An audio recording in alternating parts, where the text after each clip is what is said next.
On my recent trip to Disneyland, I was able to enjoy the Story of Celebration 70th Anniversary guided tour in Disneyland Park. This is a $120 tour per person, taxes not included, and they offer it a couple times in the morning and a couple times in the afternoon. When you get there, you're going to be able to check in toward the front of Main Street and you'll get your own name tag, a lanyard, and a microphone headset that you'll be able to use so you can hear your tour guide throughout your entire tour. This was our tour guide, Katie, and she was absolutely fantastic. These tour guides are going to walk you through the history of the last 7 decades at Disneyland Park.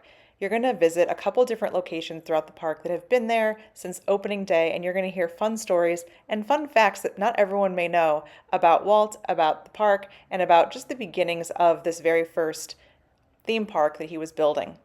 As you go, you're also going to have a few different experiences that you'll have. So not only are you going to learn about the history of the park, you're also going to be able to go and take a ride on the Mark Twain Riverboat. This was a really great thing that we were able to do and enjoy our own time on there. The riverboat itself does have some audio that you can hear, no matter if you're on a tour or not, that you can enjoy while you're there. But our tour guide also added in additional context and information about the original stops along the way along the riverboat. So that was a really fun addition to the whole experience.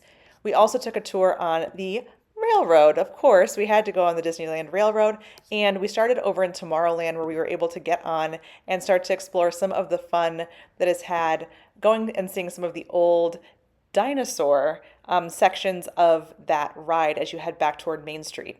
Now, as you get back to the main front entrance of Disneyland Park, we were able to get off here and enjoy some of the characters that were meeting over on Main Street on the other side of the train station and set up kind of what was happening for the rest of the day. They did give us a multi-pass, basically a lightning lane pass for Mickey Minnie's Runaway Railway.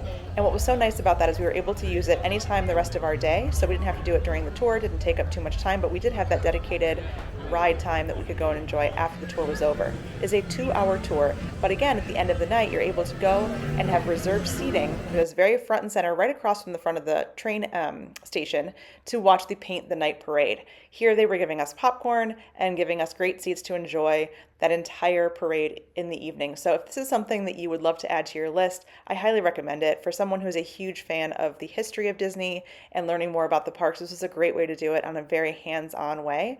So maybe plan that into your next visit to Disneyland. If you've done this before, let me know what you thought in the comments, and be sure to like and subscribe and follow along for more of our Disneyland experiences and also a lot more about other parks around the world. Thanks.